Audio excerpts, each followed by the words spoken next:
call people to their seats, please? As it's now 11 and I would like us to start live streaming as soon as is reasonable. So we have 1, 2, 3, 4, 5, 6, 7, 8, 9. We're great, and I believe we're now live.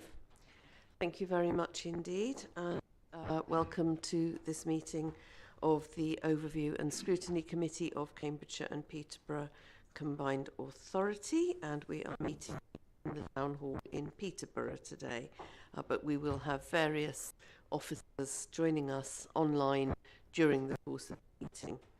I'm going to start then with a welcome to who are absent. Changed, I'm told.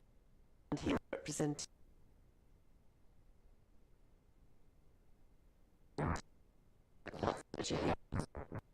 who is substituting for one of the councillors on this committee from Cambridge City Council, whom can be present today. So thank you very much indeed for joining us today, and welcome to the two members in particular. Could I ask, please, then, for apologies for Apologies from Councillor substituted by Councillor Gawthorpe Wood, apologies from Councillor Robertson, and apologies from Councillor Miscan. Thank you very much indeed. And declarations of interest is the second item. Does any member have anything that they have to declare by way of a disclosure of interest? Item? No, thank you very much. Third item is the minutes of the previous meeting, which was on the 23rd of January. I'll comment with the accuracy of the minutes. Great, thank you very much. And do we have any over?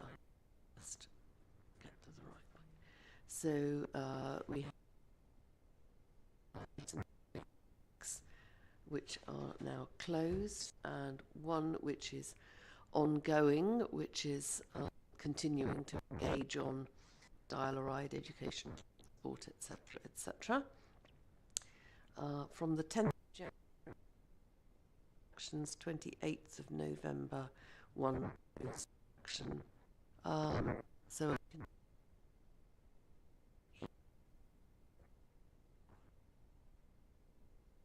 we have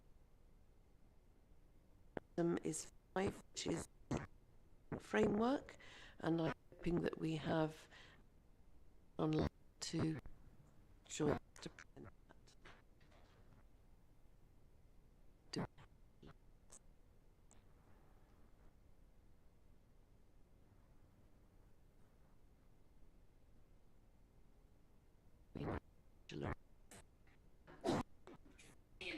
We can hear you, we can't yet see you. Right. Oh, we can now. We can now. Thank you, Angela. Apologies for that. Also,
pay attention to.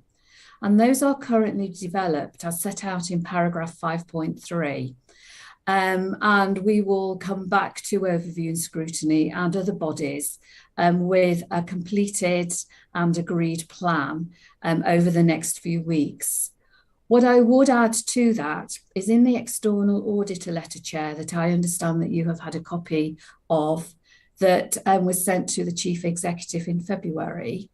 The external auditor did recognise that whilst there was more to do, that the pace that the improvement plan had held should be recognised.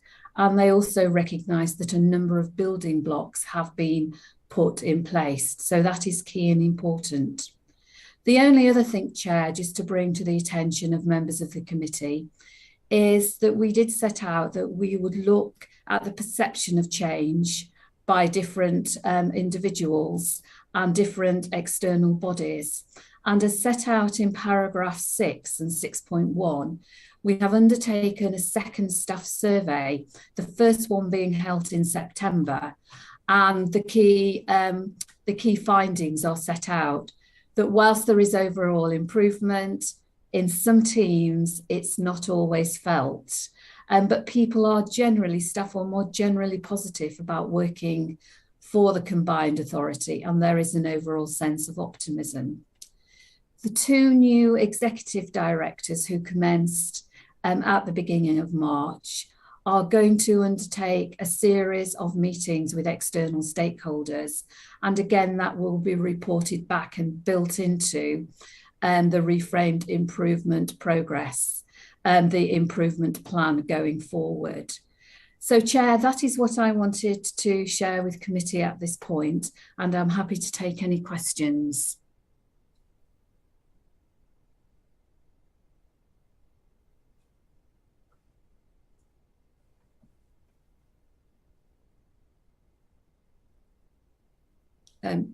I can't hear anything.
Chair, the question I've just received is from Councillor Cole, that proposed in set out in 3.2.3 proposed changes to officer groups was invited then disinvited.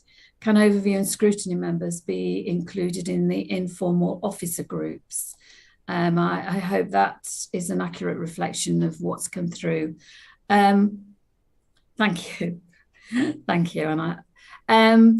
Yes, that is something. And Jodie, you are on the line as well, although I do understand that you can't hear committee either. That is a matter, Chair, that yes, we will take away. And I would like to invite Jodie in terms of being able to contribute to that.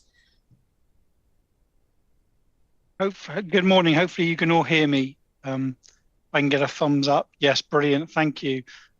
So the purpose of the informal officer groups initially is obviously to create this two-way process between CA officers and constituent council officers, and for those constituent council officers to then feed back to their CA membership within their own constituent council. And we've made clear to them that that does also include your scrutiny members, as well as your members on any thematic committees, or obviously your leader and so on, representation on the CA board. That is a matter, however, it's a very good question, Councillor Coles, and it is something we can look into to see how we can actually strengthen that moving forward. So we can create a direct link between the constituent scrutiny members, maybe even your committee and your arrangements, and your representation on the CA scrutiny committee with those informal groups. So yeah, we're more than happy to take that away. Thank you. If they can't hear us, are we being broadcast successfully on the live stream? I'm told we are. There's a thumbs up there. We are. In that case, can the officers listen to the live stream? I can hear you now, Chair, for some reason. I can hear you now. Oh, I should have spoken up before. I apologise. No, I can hear the Chair as well. Relief. I can confirm we can also hear you. We just can no longer see you, but excellent. But we can definitely hear. Technology has caught up. Thank you very much indeed for that. Councillor Goldsack. Thank you. Good morning, Angela. Good morning. The preamble to your introduction, you mentioned that the improvements had been seen by a number of outside parties, yet in the report it would appear that DULUC haven't had a chance to see it yet since the letter came in January. The Independent Improvement Board are meeting bi-monthly, so I'm not sure that they've had a chance to meet and discuss anything yet. You mentioned the auditors have seen it. Fair play, they're an external agency, so I just wondered to which of the multitude of external people have applauded the improvements that's seen. Thank you. Yes, I can confirm in the letter that was sent to the Chief Executive in February by the external auditor. And Chair, you have got a copy of that letter. I'm not sure whether it's been circulated to committee members, but in the letter from the external auditor, that they did note, as I've shared, that that they can see progress.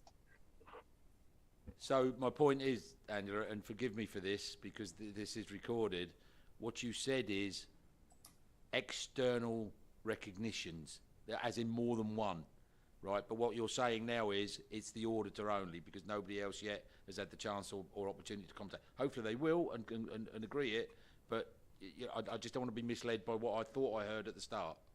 Yes, apologies for that. I'm talking about the letter that was received by the Chief Executive in February 2003, which in that it says the pace at which the authority acted to get to the position should be recognised.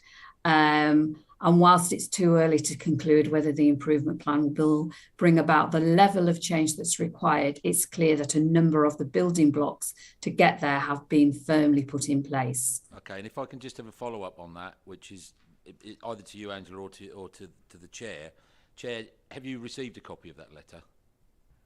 I'm trying to cast my mind back. I think I probably have, but I don't regard I want to be very clear about this. I don't regard myself as being the secretary to the committee, I and agree. I don't believe that officers should be putting me in that position. The point I was going on to make is I don't think it's up to you to share that meeting that note with everybody on this committee.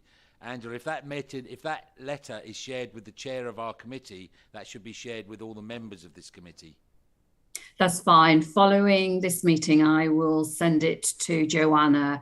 I'm sure Joanna, the clerk, sorry, who will have a copy of it, but I will send it out again with confirmation that it can be shared with committee members. Well, there's the thing, you see. You were 95% there, Andrew, and I was about to cheer. You know, then you said, with confirmation that it can be shared. We are the Overview and Scrutiny Committee. We've had a long pre-debate about this. That, you know, we need to know a reason why you cannot share this. This is the letter you're talking about in question is a great support to the paper that you've put forward to us today, and we've not had a chance to see it. I understood Angela to be saying that she would be sending it to Joe to send out and telling Joe, please send this out to all members of the committee. That was my understanding of what the requirement was. So I don't think that that is in any way an impediment. Indeed, it is an instruction, as I read it, to Joe to share it with all members of the committee. So let's Sorry if I put that clumsily. It is to ask Joanne to send it out. Joanna. Thank you. Councillor Atkins. Thank you, Chair. At the risk of now breaking everything, I will nevertheless ask a few questions. I want to focus particularly on work streams B and C. Unsurprisingly, these are the ones where the RAG rating has changed, and I think it's therefore a natural place to focus some attention.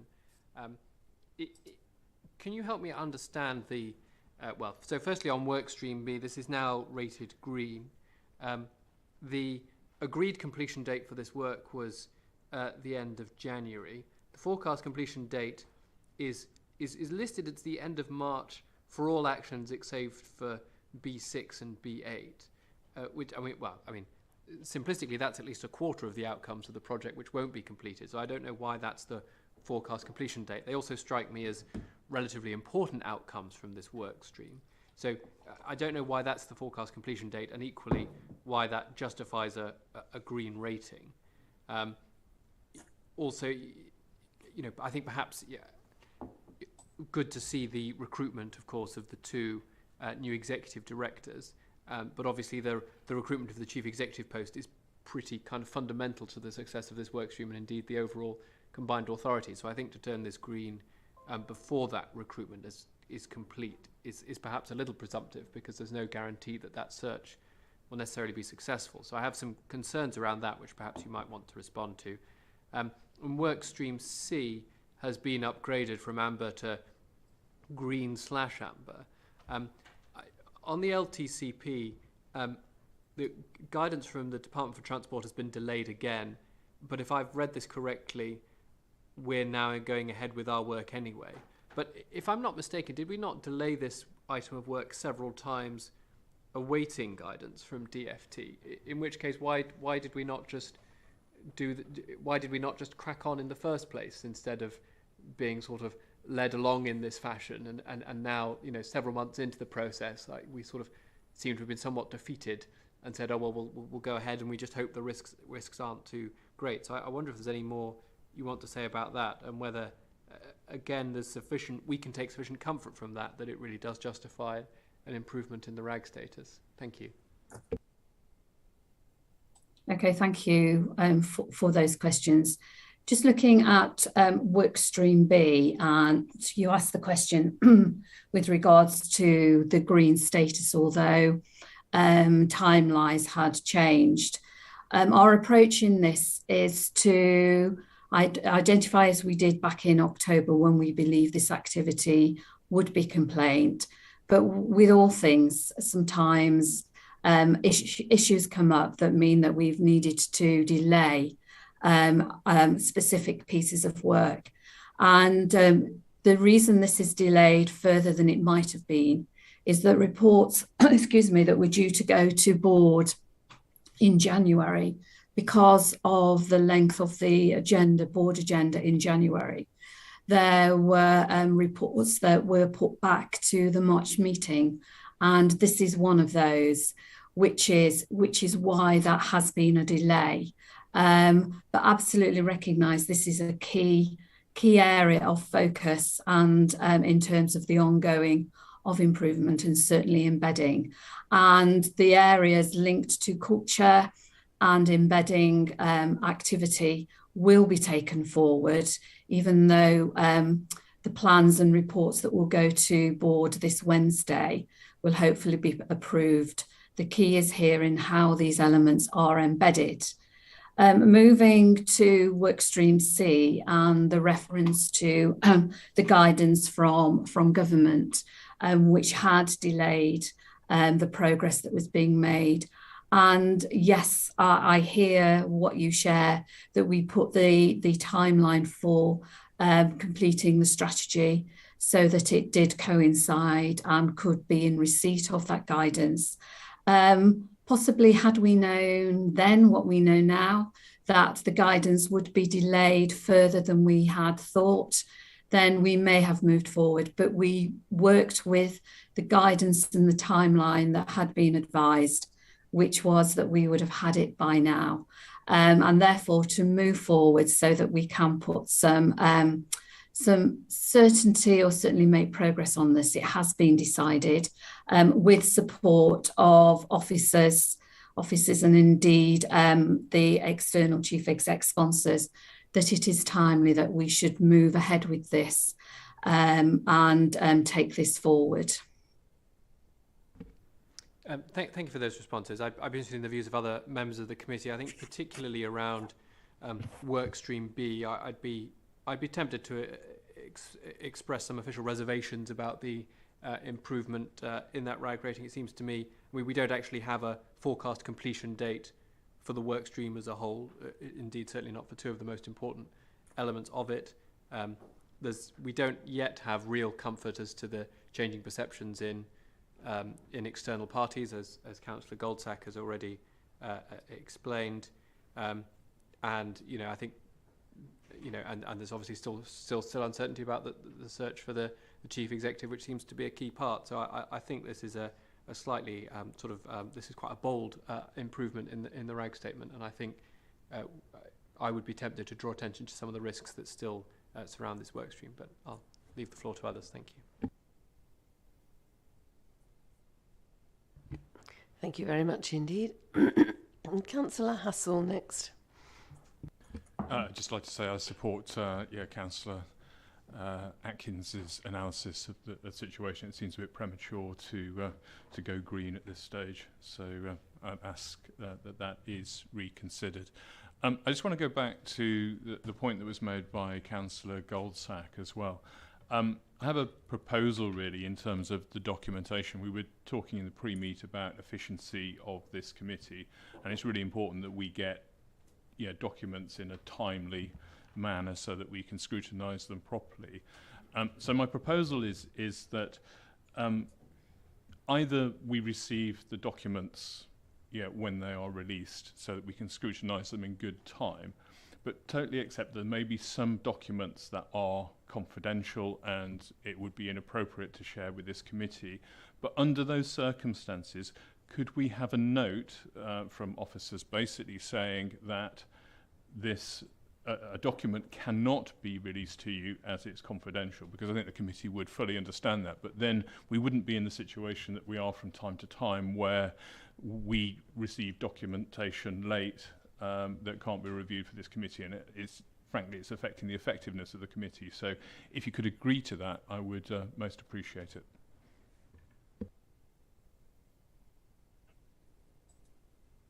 Chair, if I don't know if you want a response or that was just to note, I'm not sure what information with regards to this item and improvement has been delayed or late in coming out.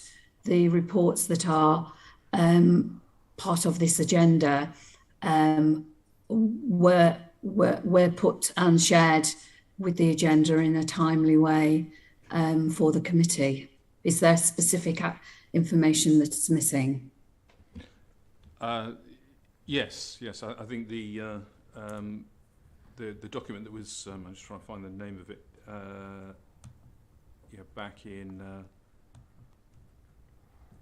January, the effectiveness report, I think was. Pardon? Best value Best value notice. Sorry, the best value notice wasn't circulated amongst the committee. That was just literally, we got that this morning. So not all documentation is being shared appropriately, and it sounds like it may have been an oversight, but if we can just make certain everything is shared, with the pack at the time, and if it's something that shouldn't be shared, and it's more of a generic comment than specifically on the improvement side of things, so just making certain that happy for something not to be shared with us if it's confidential and there's a reason behind it, but we'd like to know what the reason is, I think would be reflective of the committee's views. I think also the point has been made that where there are background papers, then just listing them is not much use if they're not linked. So if there could be links to background papers, that would be extremely helpful as well in enabling us to follow up on issues. And as has been said, this is systemic. It's not just an issue related to the improvement work. Councillor Gawthorpe-Wood. So I think my questions may arise because of the points that have just been raised, the systemic points. So on B, page 24, I felt there was still quite a risk around partnership working. I wanted to see more detail on what changes we might expect with the new leaders, directors that have been appointed. Overall, there's also, this is actually from an earlier point, the perceptions. I mean, it's still quite worrying, and the work with partners could be improved. On C, I wanted to see more detail on the transport schemes. So I'm coming to, but of course I'm coming to this very cold. Page 26, just a minor one. I wondered what project workstream C, what LSM I think stood for, but I think it comes out later. And then on D, issues with funding, differing views on the function. I wanted to see what some examples of that. And then on E, okay, we want to be a flexible organisation, but I wondered how that was working, how this was the working group was progressing with council officer input. And then finally, on IT, I wondered whether were considering off-the-shelf products. Thank you. Oh yes, and I wanted to see an example of lessons learned and the use of that. And on the comms engagement, so that's workstream F, project F, how much staff full-time equivalent is needed, how will it work with with workstream D on the bid, and I had some other questions, but I think I'll leave that for now. Thank you.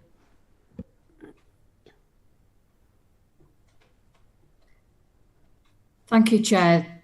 There's some quite detailed responses required there, and I am conscious it's a balance of what information, being mindful of the previous comments in terms of needing everything.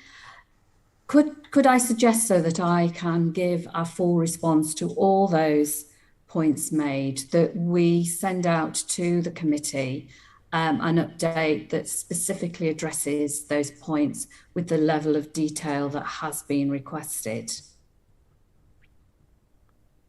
Does that satisfy Jenny? We'll make sure that although you're a substitute, obviously you'll be included in that circulation. Yes, thank you. Yeah, okay. Thank you very much indeed.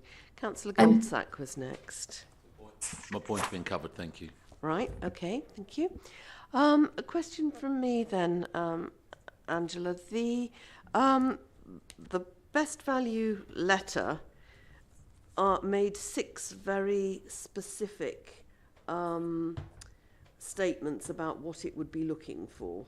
And I'm wondering whether you have any plans to be reporting back specifically on those. They seem to have got in this report somewhat mixed up with other things, with your own, with the board's own priorities with other things that have been identified. But the best value letter contains 6 very clear expectations on the second page. And these include fully engaging with the Independent Improvement Board, continuing to deliver at pace against the improvement framework and the action plan, continuing to conduct investigations at pace and implement cultural change, endeavouring to achieve strong partnership working built on consensus and shared vision, ensure a robust, open and transparent recruitment campaign, and commit to regular official level engagement on progress against the notice, quarterly, initially, etc. I was wondering whether you had any plans to report clearly and specifically against the delivery of those 6 very clear expectations as set out by the auditors. Thank you for that, Chair. In the report in paragraph 5.3, what we have done as part of the sort of looking where we're at, because obviously, as you have identified, there has been additional notices and focus that have come in since the Chief Executive's report in October. We have pulled all those elements together. So obviously the best value notice, but also the external auditor's letter, and the initial focus from the IIB. And some of those overlap. Some of those overlap, but some of them are quite specific. So we have pulled those together so that we focus on those. And yes, we will be reporting specifically to DULAC on a quarterly basis against the elements that they have identified. And we have agreed with Audit and Governance Chair that the focus for reporting to audit and governance going forward, indeed in the meeting that is held at the end of this week, that we will focus primarily on the issues or the areas that have been identified through those 3 bodies. The best value notice via DULAC, the external auditor's letter, and also the IIB. And those elements will be part of the focus for our conversations and reporting to DULAC on a quarterly basis. Right. Yes. Sorry, I said auditors. I meant DLUC in terms of the best value notice, but nonetheless, I think it might be helpful for this committee to see the specific responses to the specific asks from the various different people who have now all got a finger in this particular pie. It would be useful to see that and see clearly from our perspective, not just to audit and governance, but to overview and scrutiny, how we are progressing against those specific expectations of DLUC, as well as against the specific expectations that the organisation has set on itself, and the work of the IIB and everybody else, and including the auditors, would be really useful to be very clear about how that is all progressing, rather than it somewhat being mixed up with the potential for confusion for me, if for nobody else. Councillor Niche.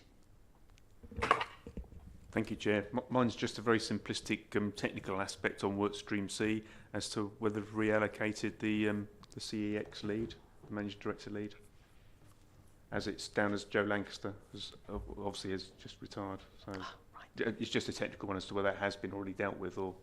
All right, okay. Angela, can you advise? Yes, Chair, that has. And I can't remember his second name, Oliver. So the acting chief exec has taken over that lead. Right, okay. Thank you very much. That's Oliver Morley. Thank you. Oliver Morley. Thank you. Thank you. You can never have too many Morleys, I think. Any other questions on this for Angela? Any other comments anybody wishes to make on this work going forward? No? No? In which case, thank you very much indeed, Angela, for joining us this morning, and that's been useful and interesting, I think. Thank you. Grateful that we got over the technical difficulties. Right, can I move us then on to delivering the overview and scrutiny function? And we have Jodie Townsend on the line, who hopefully will be able to hear us. I can hear you, Chair. Unfortunately, I can't see you, and I believe you can't currently see me, but I can hear you very clearly. We can't. We'll take the hearing. I think as probably the more valuable of the two senses for this particular purpose. So, Jodie, I was expecting this, I think, to be a fairly straightforward item, and found in earlier discussions with members before the meeting that it was unlikely to be. So, being pre-warned on that score, perhaps you'd like to introduce this item for us and give us anything else you'd like to say about it. Thank you, Chair. So the purpose of this item is to provide members with some background information to help inform your discussion today about how to deliver the overview and scrutiny function moving forward. A bit of context: in previous conversations at this committee on the review of governance outcomes and when the improvement framework was being developed, the committee made clear that they would like to have the opportunity to discuss the ongoing delivery of overview and scrutiny, what its role should be as part of that improvement activity at the CA. So the information pack has been provided to help those conversations. Hopefully it gives a bit of a better understanding to the committee around the proposed new governance arrangements that are being proposed and being considered by board on Wednesday. As a result of those proposals, we've pulled out what we believe the core roles for scrutiny are moving forward within a CA context, and those are also set out in the information pack, along with options for you to consider on how to deliver the scrutiny function. I think it's fair to say that those are options for you to consider and for you to decide on how you feel the scrutiny committee should move forward. Just two things I'd just like to add to what's included. When the papers were sent out, we weren't clear on the proposals around the future roles and responsibilities of the business board, which we now are, and those are in the board papers going on Wednesday. So if it's a requirement, I'm happy to set those out to the committee if that's of help. And also, having listened to the previous conversation, something you may want to consider is a overview and scrutiny access to information protocol to make sure that the information you specifically require to deliver your scrutiny function is clearly stated as a commitment within our constitution. And the reason I bring that out is obviously there is already legislation in regard to access to information, but some councils and some CAs have seeked gone further and had a protocol to make sure you do receive certain information within a set time frame, which is something you again may want to consider regardless of which option you think is the best to move forward with. But happy to answer any questions or provide any matters of clarity. Thank you very much indeed, Jodie. Would members agree with me that a brief summary of what's happening regarding the business board might be useful before we go on any further? Yes, Jodie, if you could. Yes, of course. So, the business board future roles and responsibilities. There's been a workstream C have been looking into that. As part of that work, an organisation called Metro Dynamics, who works with the business board and lots of other CAs at present, were commissioned to undertake a review to look into the future roles and responsibilities of the business board, ensuring they were in line with the government expectations around what LEP should be doing at the time moving forward. The workstream then reviewed that review and came to its own conclusions as well, building on that Metro Dynamics review. The proposal going to board, which I should say came out of a joint board and business board meeting, so there was clear consensus that this should be the way forward, was that the business board should move from a programme management body into a strategic advisory body to the entire combined authority. So that be all thematic committees, the board, any other committees within the structure, and the mayor on business matters. It also, moving forward, becomes the business partnership engagement body or the combined authority. So it is the body the CA would look to engage with on consultation matters in regards to business, specific business sector engagement that they wish to undertake. further conversations between board and business board members then led to this proposal for some two-way membership changes. So the intent is that there will be business board representation on each of the 3 thematic committees that are being proposed. That representation is there to represent the business community on those committees, because obviously one of the business board key pieces of feedback was that they have things to feedback on wider than the economic growth piece, particularly in relation to transport, skills, employment, etc., which are all relevant to their remit. But then to turn that around the other way, so there would also be additional CA membership on the business board. So the intent would be that there would be an additional member on the business board from the CA, that being the lead member of skills and employment, given again that is another key area within the economic growth priority area within the corporate plan. The changes also include seeking business board support to help implement the achieving good growth elements within the corporate plan. So they do include clarity on that, which is an area that hadn't existed before. But options that they decided not to go with, so you've got a bit wider context, was to appoint the business board as a full standing thematic committee, with that committee focused on achieving good growth. I think the feeling was that there were still potential concerns around that and potential democratic deficit, etc., moving forward, and therefore key decisions around strategy, etc., should all remain in the hands of the politicians on the board and then supported in their thematic committees. So hopefully that gives you a bit more understanding of how the business board will fit in moving forward, and we wait to see if that is confirmed, that board on Wednesday.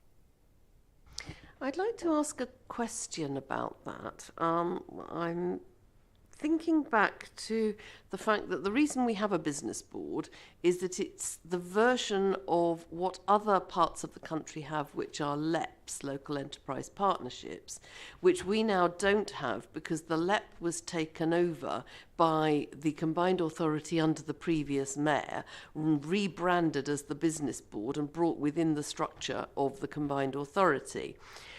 To what extent do the changes that are being proposed to how the business board will now operate put us in the same place and with the same things going on as LEPs do in other parts of the country? And how far do they place us further at variance from how LEPs operate elsewhere? Are we becoming more and more out on a limb in terms of how this all works as a result of the structure that's being proposed? Thank you, Chair. We can ask our colleague Steve Clark to give you a fuller response, as he's better placed than myself, but I can still seek to answer the question. The government guidelines at this moment in time, particularly for combined authorities, require that LEPs, where they exist, become strategic partnership advisory bodies to those combined authorities, and so there is a form of integration. So I think the outcome of where we're at is that the other mayoral combined authorities are going to end up in a similar state to where we already are at in Cambridgeshire and Peterborough. That, of course, was before the budget of last week, where there was a further announcements in regard to LEPs, which will need to be considered moving forward. But the push is to take away, obviously, that programme management funding stream element from LEPs and to place that specifically within combined authority settings. And this proposal is in line with that completely. Right, thank you very much indeed. I won't pursue that any further at this juncture, I think. Councillor Goldsack. Thank you. Good morning, Jodie. Jodie, my question on this is obviously overview and scrutiny and audit and governance are regulatory committees for the CPCA. Who from overview and scrutiny have you worked with on creation of these models, please? So in creation of these models, we've had conversations at 2 previous scrutiny committees. I've been to where we've taken from that feedback that has led to the creation of those 4 models. We've also worked with engaging CFGS on their recommendations for delivery of combined authority scrutiny. We've also worked, obviously, with The work stream, we've worked with all council leaders, all of them, all council chief executives, and obviously the mayor, as well as part of that CA setting, and the wider improvement group within the CA. The chairs of OOV and Scrutiny and Audit and Governance have also been engaged on a separate element in regards to those elements, apart from the committees as a whole. Okay, I guess it's a fairly leading question, but I recall you being here and taking some feedback from us. But yeah, this is a pretty major piece of work, which is in a pre-meet today. We've had quite lengthy discussions about the output. I'm a little surprised that there wasn't a little bit more engagement of people who are investing time and putting effort in to being on the ONS committee, chair aside, because we're all very busy people, but we're all here for the right reasons, and I can't see that our input has really been. I'll be blunt with you. I feel that we're being given an option to say which one of these do you want, rather than which one of these do you want to consult on and work with, and that's how I feel at the moment. I think teach a man to fish would have been a better option here, I think. Thank you on that. I would just emphasise your latter point is correct. It's about giving you options for you to consider. You don't, obviously, it's for you to consider and for you to decide. So you don't have to go necessarily with any of the options. And it may be the outcome is that this is the start of the conversation around what that future role should be. It's not intended to be, here's some options, you must decide, and then we move forward. The intent is to sort of get that process going so that by the time we get to June and the start of the next municipal year, we're in a much better place to support the overview and scrutiny function. Also, I'm more than happy to take on the chin the comment around engagement with wider membership of the committee, and apologise if the feeling is that has not been sufficient. Just to say that in my role as chair, I think there's an opportunity for us here to, if we wish, to discount some of the suggestions and say those simply wouldn't work. And to ask officers to do further work on further options or variations of options. But cutting out some of the things that obviously won't fly might be a useful first step, and something that we could then give back to officers to say, well, we definitely don't want to do 2 of these options. Can you work up the rest in the light of the comments that we make today? I think that's entirely proper, and we're not being offered, the mum to child question of do you want to wear your blue coat or your green coat? We're allowed to say, well, we're not sure we want to go out at all. Okay, sorry. Councillor Hassel was next. Yeah, I just wanted to thank Jody for his suggestion of an access to information protocol for ONS. Microphone is working. Yeah, I was just wondering how best we would go about in achieving that. Is that something that you can draft for us, Jody, if you've had experience of it before? Thank you for the question. Yeah, I'm more than happy to obviously work with your scrutiny officer and the governance team to draft such a protocol. Based on my own experience, it's about identifying from your committee perspective some key drivers that you would want us to cover in that protocol. And having also worked on the improvement framework, I would certainly have some suggestions of things that would need to be included in that protocol to ensure you can actually carry out the core roles that are highlighted in that information pack. I think it's fair to say the core roles that are identified are reliant on core information being accessible and available and updated to the committee on a continuing basis. And it would be certainly good to push that as well within in the protocol. And I'm referring there to sort of key performance information and data in regards to corporate strategic objectives, some of the individual business plan objectives, and wider devolution project status, and where they're at in terms of delivering those projects. Yeah, Chair, I think it would be helpful if we could get Jody to do a starter for 10. And I think perhaps, I don't know, Jody, within that protocol, one of the other challenges that we've had, which I think has been resolved now, but is getting access to your verbal, not just written documentation, so being able to attend the right meetings and things like that. So perhaps that could be included if that's not yet going slightly out of scope. Thank you.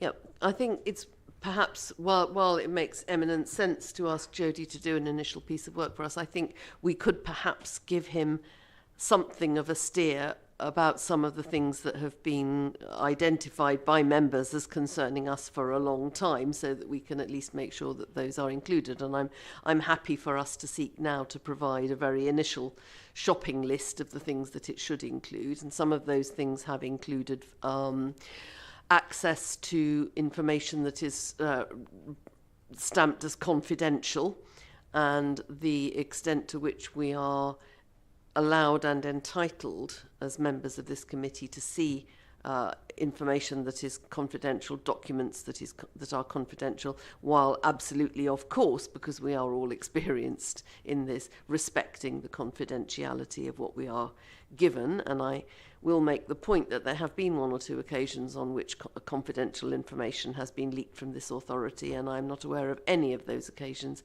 emanating from this committee. The second one is about proactivity of officers in coming to members of this committee, particularly where at the moment we have systems of lead members and rapporteurs.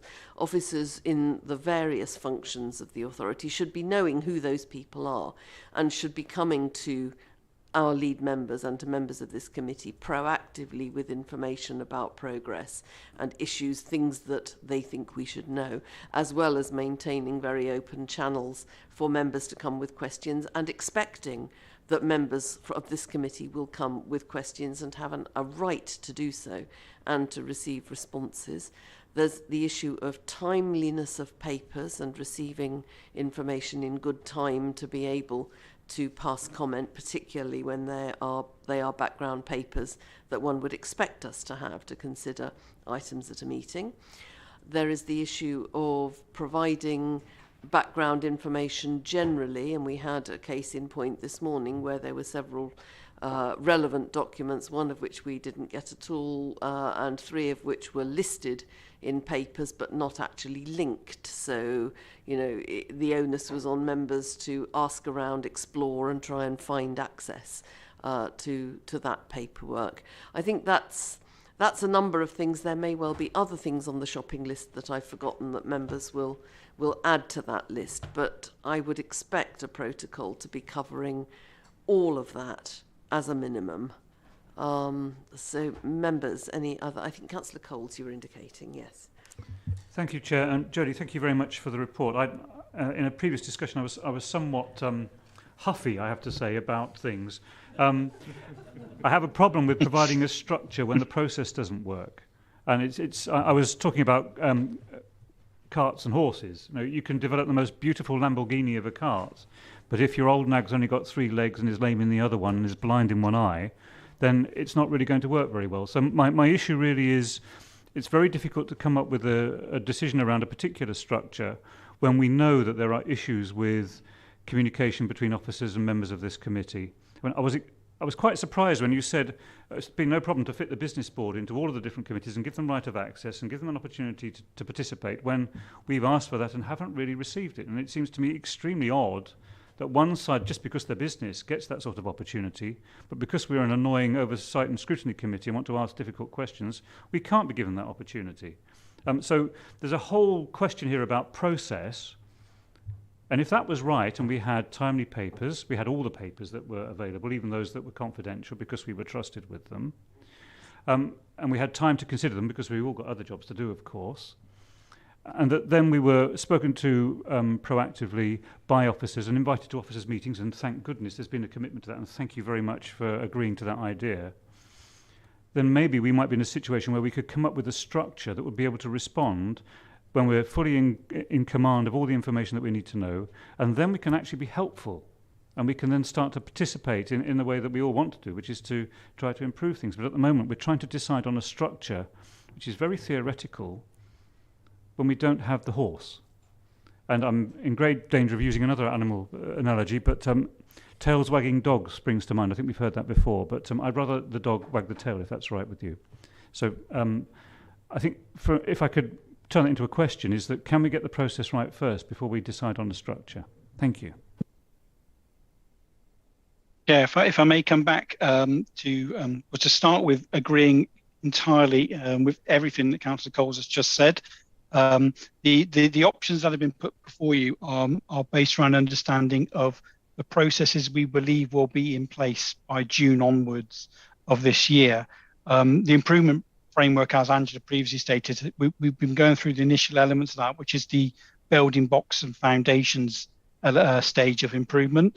And the majority of those building blocks and foundations are governance related. So they're making sure that information exists, that information is accurate, and that information is accessible.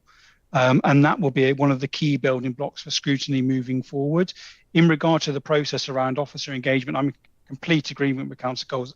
If the scrutiny is going to really add value, officers need to be becoming a proactive and positive feed into the overview and scrutiny function.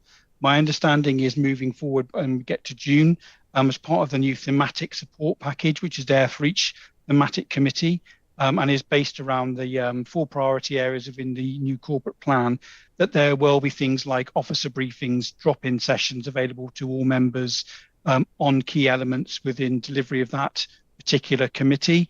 My understanding is constitution-wise, there is nothing that prevents scrutiny members from attending thematic committees, but I would completely agree that perhaps that is something we need to highlight to make sure there is a clear line of connectivity between the work that the thematic committees are undertaking and the overview and scrutiny committee. And I very much welcome that. And that is something I think we can build upon in the informal officer arrangements as well, which is mentioned during the previous item. Completely understand the question. Having arrived at the CA over a year and a half ago, I genuinely do believe we're at the point where we are very close to now filling in those big gaps that were there when I arrived, particularly around governance foundations. The ability to access performance information was almost non-existent, and I think we're at a point in June where you will be able to access performance information on the corporate strategic objectives with KPIs relevant to them. And then those should then be broken down into more detail in each of those thematic committee settings. And we need to make sure, and I believe the intent is to make sure that that is provided in a system that you can log into. And that has been one of the key drivers we've had from the regional chief execs group as part of the conversations around workstream in the improvement plan, that the system has to be accessible to all members, regardless of their role within the combined authority. So whether that's your audit and governance, ONS, thematic committee, or board, because you all play a role in obviously delivering those corporate strategic objectives. So in complete agreement, and I do believe we are on the right track to get there. Thank you very much, Jodie. It's just my fundamental question arising from that is, once we know what you can provide us, we can then design a structure to make us do our job. Trying to decide the structure first without that process being embedded seems to be a little premature. Again, completely understand the question. So the information we provided for you is based on the things in the improvement plan that are due to be delivered by June.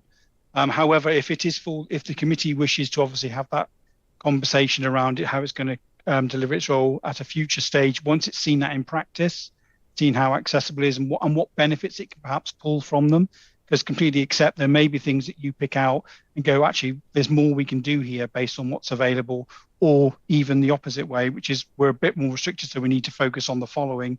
So completely accept the point, and if that is what the committee wishes, we would obviously fully support that.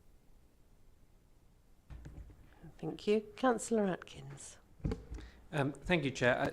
In the interest, I think perhaps the most helpful suggestion that's come out of our discussion today is around, are there things we can rule out? Are there things we can point to and say, we'd be interested in some further work on this? I think, in brief, I think there wasn't much enthusiasm for option B with this strategic focused with a subcommittee. That didn't particularly grab many members as a particularly sort of viable future path. I want to turn though to option D, which was potentially having more than one Overview and Scrutiny Committee. I mean, I'm very open to other member suggestions on this as well. I think it could be worth further investment of time and thought to think about what that could look like. I guess the opportunity I see here is to kind of pull up, as it were, more members from constituent authorities, you know, and kind of share out the work a little more evenly. What I would like to see is, if I've understood it correctly, the point of this overall restructure is that a lot of decision making kind of flows naturally into these new thematic committees, and you know, is only looked at a strategic level by the board. So it seemed to me, if there were to be more than one Overview and Scrutiny Committee, that those would be aligned to those thematic committees. So it would be very clear, you know, which scrutiny functions were sort of keeping a particularly close eye on which committees, and in doing so they would probably do quite a good job of keeping track of the wide range of things that the combined authority is now in the process of trying to achieve. If I have a concern, I mean, I don't know we'd have to think carefully about the size and shape of these committees.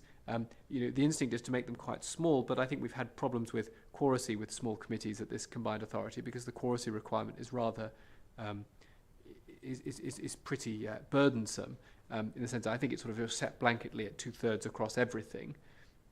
And for a small committee, that's quite challenging, because so you've only got one member from each constituent authority, one substitute from each constituent authority. You don't need many people to, as it happens, be unavailable before you start having issues. So, you know, small committees that weren't held to such a high standard of quoracy could be very effective. But I don't know, you know, I think these are the kind of questions that I'd want to see explored and developed further. That being said, if people just think more committees would mean more meetings and less actual work, I could be persuaded of that as well. So those are my thoughts on some of those options. Thank you, Councillor Atkins. Jodie, could you confirm whether the quoracy requirement, which is set in legislation or regulations, which applies to the committee as a whole, would apply to any other committees that were set up? If we went down option D and had multiple Overview and Scrutiny committees, would that 2/3 quorum apply to all of them? Thank you, Chair. My understanding is it would. But I would, in answering that question, just point out something that West Midlands have taken on board to try to deal with that, as the quoracy at scrutiny is an issue at all combined authorities. They wanted an additional committee to focus on transport. Aware of issues of quoracy, they decided to have a scrutiny subcommittee rather than a formal scrutiny transport committee, which is something, of course, you could consider to get past that. But yes, if it was a formal scrutiny committee, it would need to apply to that. Just also add that quoracy is something that is being looked at as part of the white paper going through Parliament at the moment, along with, of course, the ability to make allowance payments to scrutiny members at combined authorities moving forward. If you did also want to look at multiple committee options, as the Councillor just raised, we could definitely do some more work with West Yorkshire, who have a very similar structure to that, where they have a particular focus on scrutiny. They deem those scrutiny members to be co-optees, so they can be given allowances, and they also have multiple committee approaches. So that is something we could do some work with, definitely moving forward. And would the multiple Overview and Scrutiny Committee model, if we looked at that in terms of setting up subcommittees, would subcommittees be able to take on additional members, or would they have to be entirely consisting of members of the main Overview and Scrutiny Committee? And would subcommittees also be required to meet in public, in person? On the meet in person, well, my understanding is that they would be required to meet in person, just based on conversations we've had with West Midlands. But we would obviously check in with the monitoring officer whether that is the case here to give you a formal written response on that. In regard to the wider membership, again, we'll check in with the MO, but I do believe a subcommittee obviously is a subcommittee of a committee, so it would be this membership. Thank you. Councillor Atkins wanted to come back. Thank you, Chair, and thank you, Jodie. That's really helpful. I mean, I'd be interested. I mean, clearly you've had discussions with other combined authorities, and there's clearly quite a diversity of ways of trying to tackle a similar set of problems that we're all facing. You know, how to achieve, you know, focus on important areas, but not lose sight on the overall strategic issues, and also trying to manage, you know, very reasonable requirements to meet in public and to be highly quorate.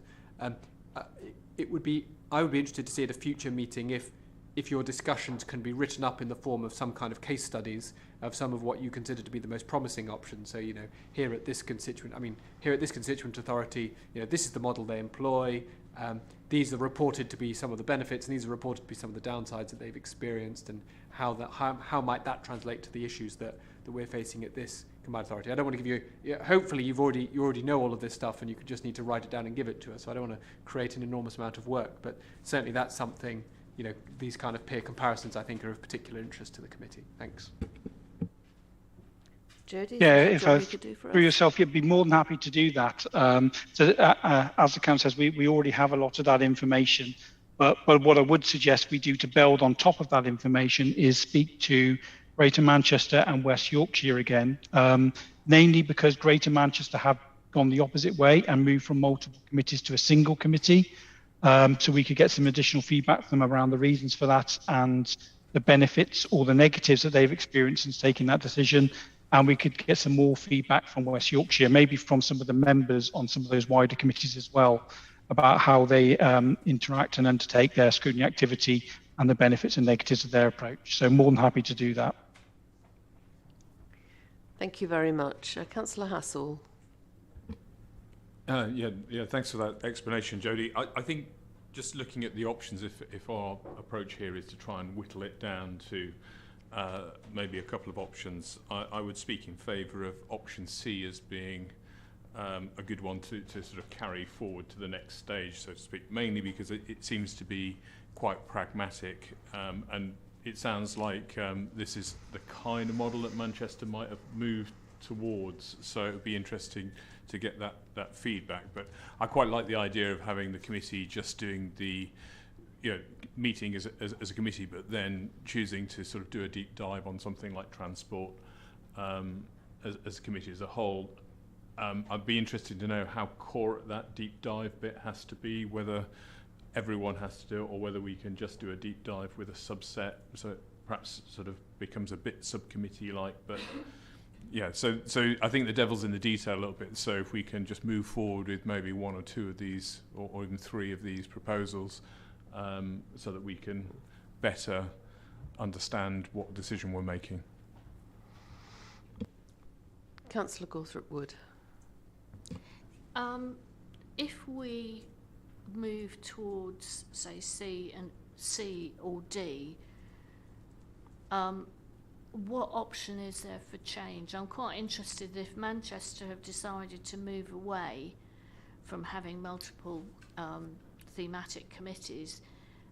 How long has it taken them to move from that? What you don't want to do is to be stuck in a system that isn't working. I mean, we need to be quite agile and flexible, which is quite difficult given the electoral year and everything. So, comment please.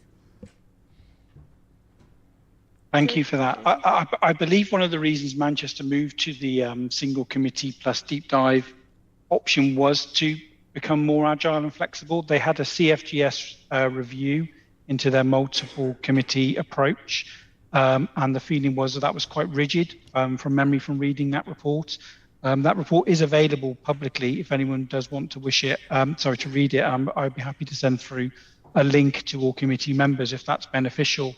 But it's a very good point. You need to be completely agile and able to undertake overview and scrutiny key functions regardless of the political structure, committee structure of the organisation. It's about making sure that your model will do that. And if you have multiple committees, again, one of the sort of negative points is seen that they might not necessarily marry the priority areas of the combined authority or the thematic committee structure. And therefore require constant change. But if that's done on an annual basis in sync, I wouldn't necessarily see that as such an issue. Okay, thank you. I think one would assume that that might be of interest to members. So please, yes, could you please send that round to us? That would be an interesting background. Councillor Sharp. Thank you, Chair.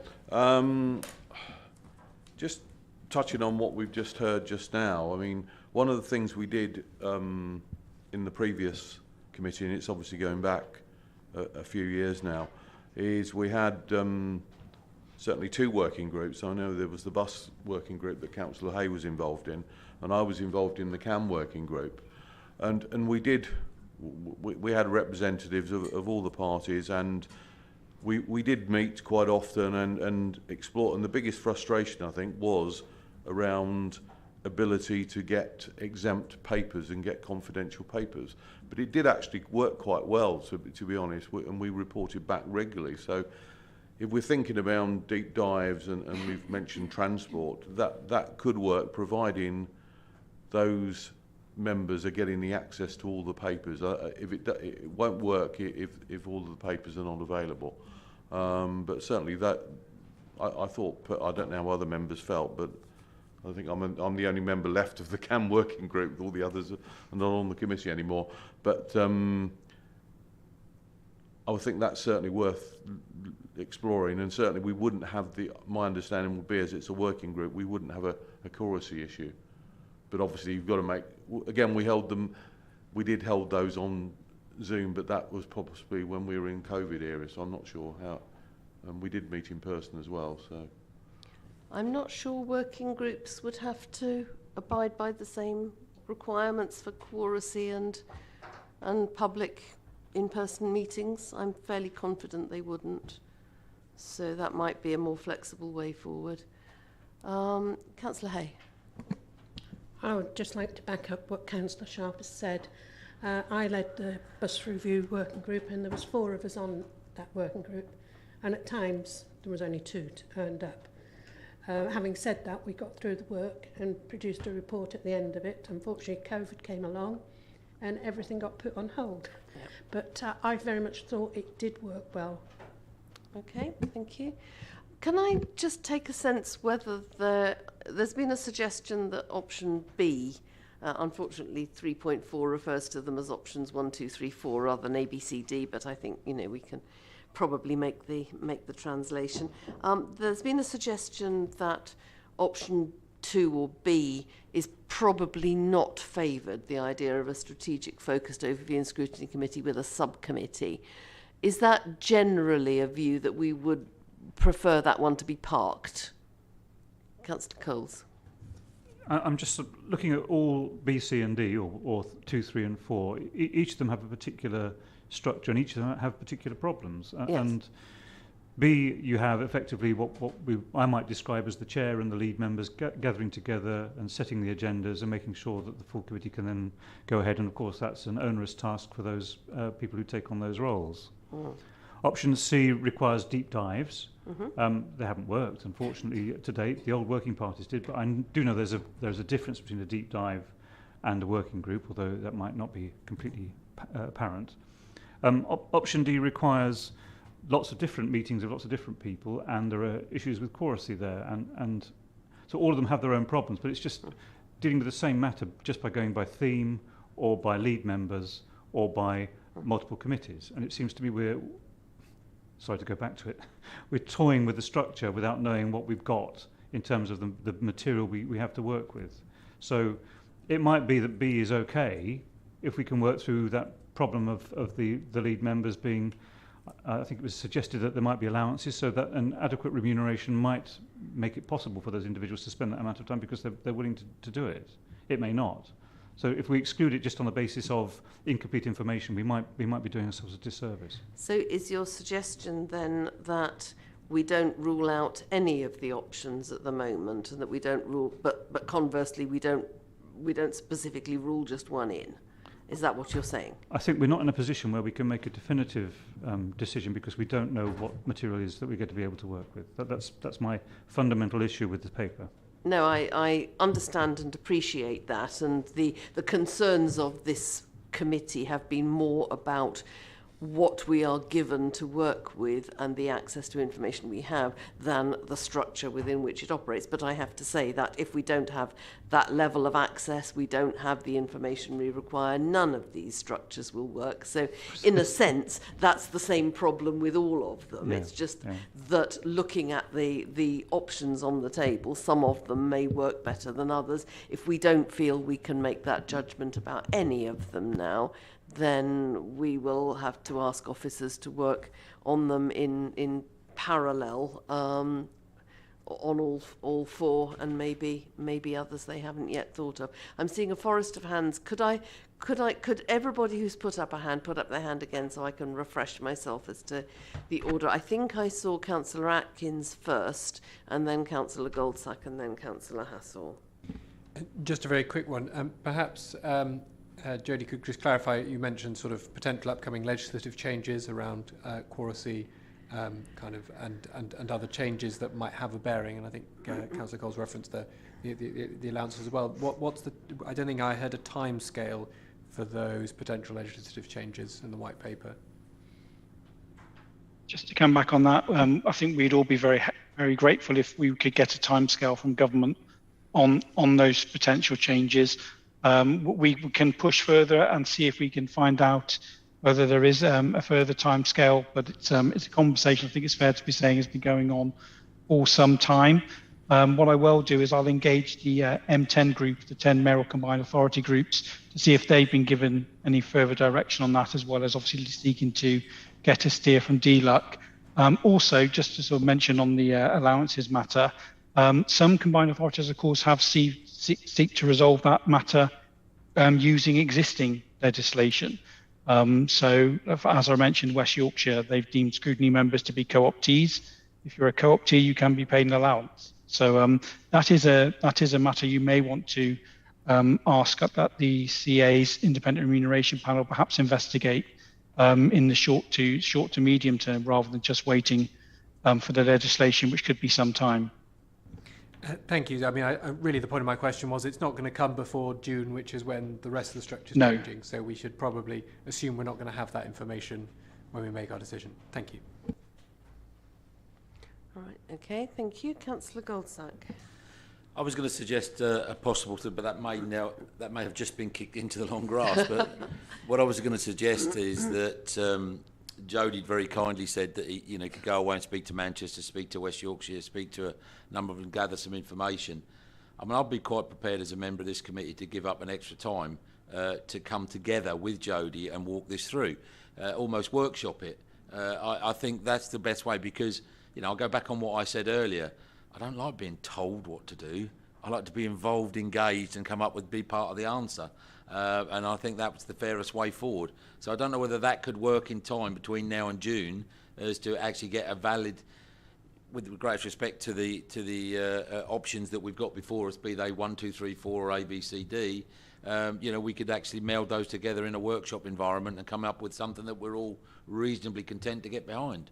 And just as a point earlier, I see this is totally apolitical. I mean, I think the whole meeting's been managed well in that way. So this is not a political position. This is just getting this right, and it may be even not for this committee because it may be that by the time this is working properly, we're not the members of it. But it's about getting the infrastructure right.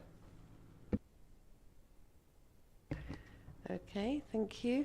I'm not sure about between now and June because the members of this committee will be different in June, won't they? I'm not sure that there will be much enthusiasm in some places for a lot of extra meetings between now and the beginning of May. But if we wait till after May, the composition may well be different of this body. The individual memberships may well be different. And I'm not quite sure how that would fit to do that, but I'm open to suggestions on that. Councillor Hassall. Yeah, I was hearing quite a lot of challenges about doing things before June there, but I was just going to make the proposal. It seems to me that the nub of a lot of our efficiency issues relate to access to information. So is the access to information protocol something that we could have in place quicker and that we could all come to agreement? Because I think there are a number of those things that, you just listed them out, Chair, that we all are vehemently behind. So it seems to me that we could probably move forward quite quickly with that. Seek Jodie's advice on how quickly we could get something in place, even if that's in place for the next committee. I think that would be something that we could bequeath. I'm assuming that such a protocol would need to go through audit and governance, which would take some time, but Jodie, could you advise us on how we could progress that protocol and what the steps would be and how long that would take? Yes, of course, Chair. The protocol would obviously require an addition to the Constitution. Normally, constitutional changes are recommended to board by the Audit and Governance Committee. However, we have been working at pace with A&G in a bit of an informal sense to get their views because there have been so many developments being pulled together on the Constitution. I don't see why we couldn't continue that in regards to this particular protocol and informally seek A&G views and look to bring something to your next meeting. But I would obviously need to confirm that with the monitoring officer to make sure she's in the same position thought-wise that I am on that matter. But in terms of actually pulling a protocol together, that could be done very, very quickly. As I said, they already exist. There's already guidance from a CA perspective as well in regard to how you can strengthen those protocols. And there's been a number of good points made in this meeting that I would obviously look to take forward in developing a draft protocol as well. So I think that could be done very, very swiftly. Thank you very much. That's useful to know. Any other comments on this at this moment on this paper? Are we keeping all of the 4 options in play then, rather than seeking to whittle anything down, just for absolute clarity? It doesn't look as if we're removing any option at this stage. I think, as Councillor Cole says, I think it's good, it's good in parts, right the way through in each of them. What I'm hoping in a workshop environment, we could have found those good parts and put them all together to make the right jigsaw, really. And bearing in mind my earlier comments about timings and memberships and so on, what would be your suggestion for taking forward that workshop form of working on this particular issue? 5th of May sounds like an available date, doesn't it? I thought that was a public holiday, actually, so I hope so. I may have misunderstood. Councillor Atkins. If I could be so bold as to suggest, I think, as has previously been mentioned, kind of bequeathing an improved kind of access to information protocol is probably the top priority. I think perhaps also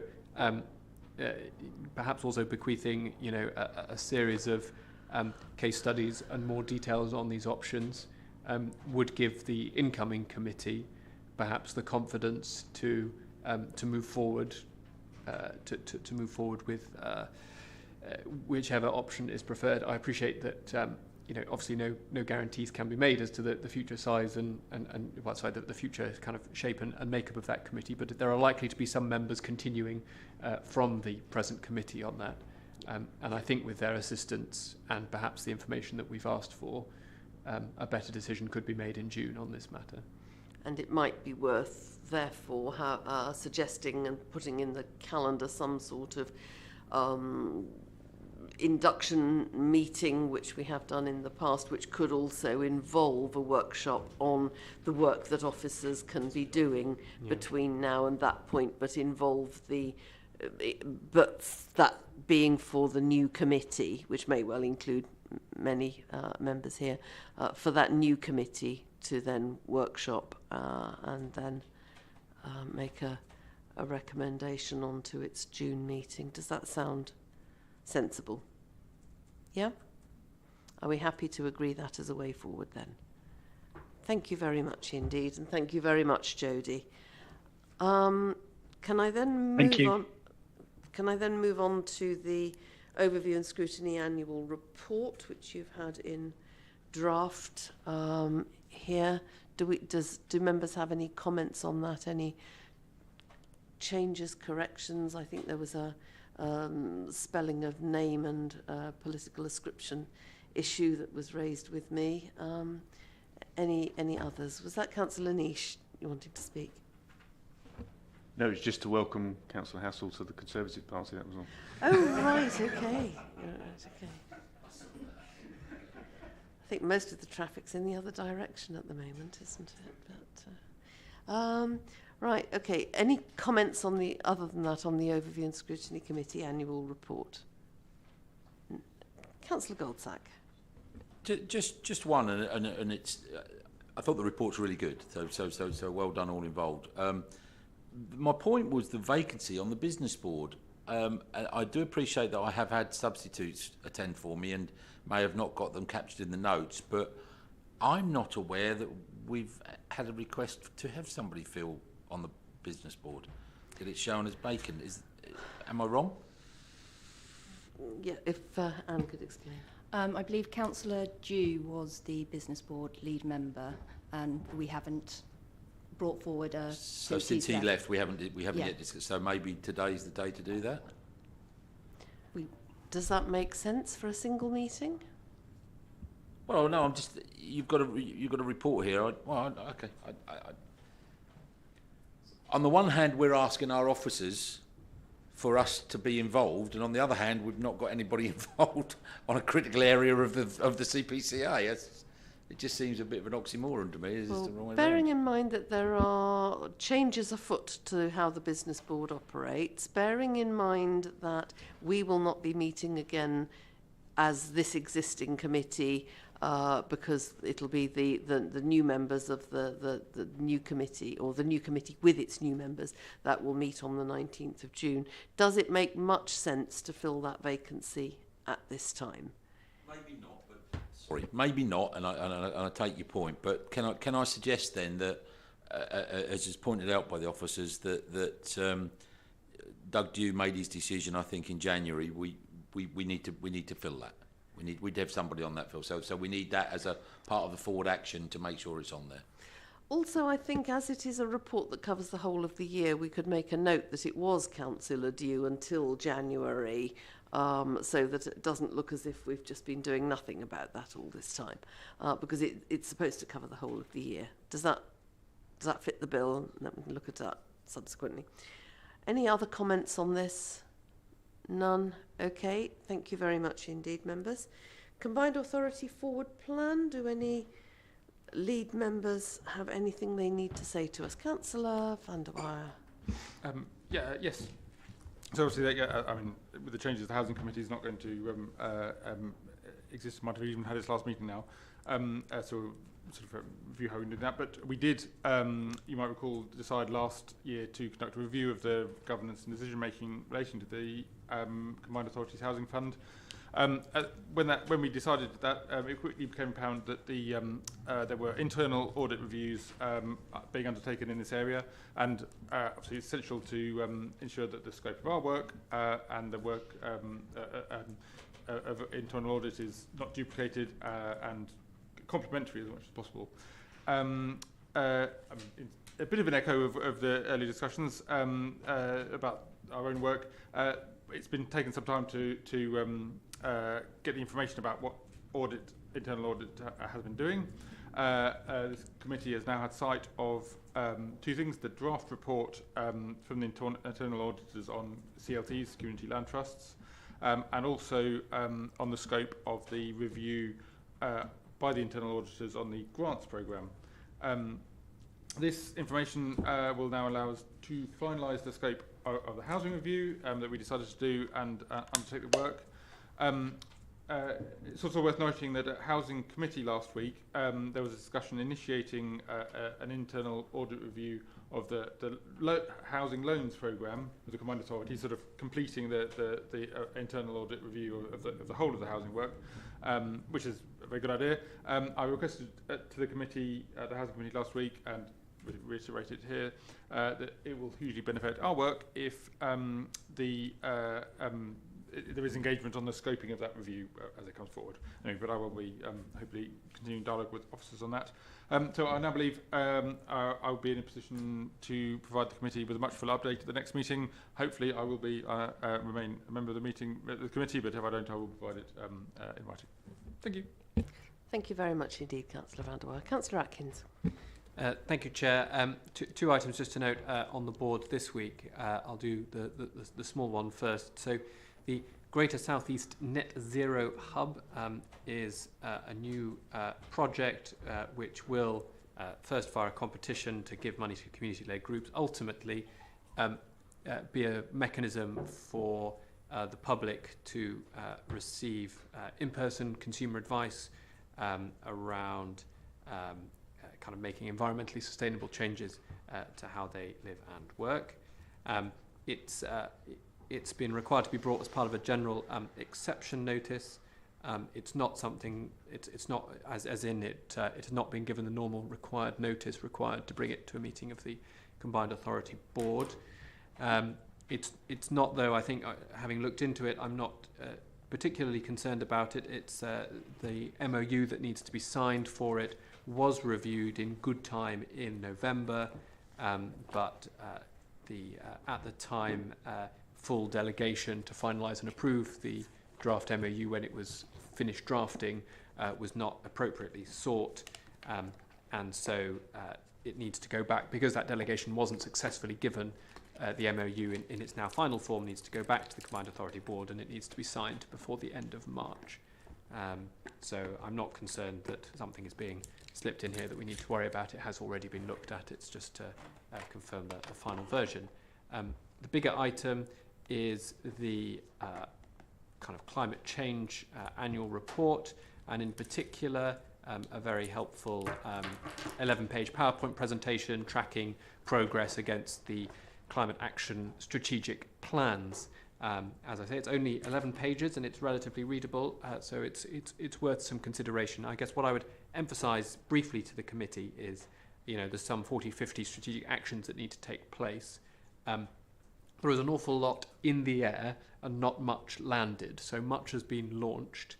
Almost all the actions are regarded as in progress, and a lot of them are rated green. There are some kind of honest ambers and reds in there as well, but a lot of them have deadlines between March and June of this year. So although the report as a whole looks kind of fairly rosy as it stands, unless some of these kind of fairly substantial projects start actually kind of reaching completion and achieving what they set out to achieve in the next couple of months, the picture is going to deteriorate quite rapidly. I would also flag in the key risks. I would say that for about half the actions, there are risks around working with partners and the private sector, where we're concerned there isn't capacity, say whether that's charities bidding in for money for restoring nature, or whether it's contractors to retrofit care homes. There are concerns about capability on the private sector side, and that's worrying.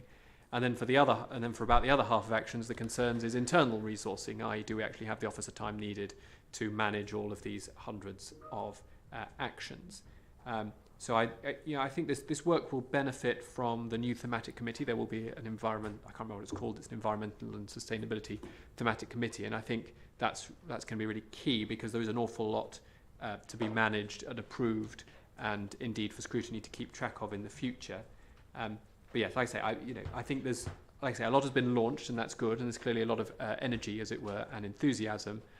But we're going to need to start seeing some of these major projects kind of close to completion in the next 3 to 6 months. Otherwise, there's a risk that we'll have kind of drift and sort of spread across all these different competing channels. Any questions on that? I'm happy to try and answer them. I don't think there's any need for a question to the board on either of these matters at this stage. Thank you. Any questions for Councillor Atkins? No? So can I move on then to the board agenda? Anybody feel a burning need to ask the board a question on anything on the agenda? Not seeing any. Okay, thank you. Overview and scrutiny work programme. The next meeting is the 19th of June, and that will include the standing item on improvement plan. The Mayor and Chief Executive will be in attendance to discuss how the corporate plan and business plans will deliver, and we will be appointing a chair, vice chair and potentially lead members. There's no other forward work programme because it will be the start of a new year. So comfortable with that, Councillor Atkins? Can we just make sure that our comments today on the structure work and protocol are added to that? Indeed. And also whether it would be good to talk about the question times in good order and in good time as well for the coming year. Okay, thank you very much. Date of the next meeting, as I said, was the 19th of June, and I hope to be back myself. I hope to see other members back. That may or may not be the case, and we will await further developments. So thank you all very much for your participation during the year, and thank you very much to officers also for their hard work behind the scenes and in front of the scenes. Thank you.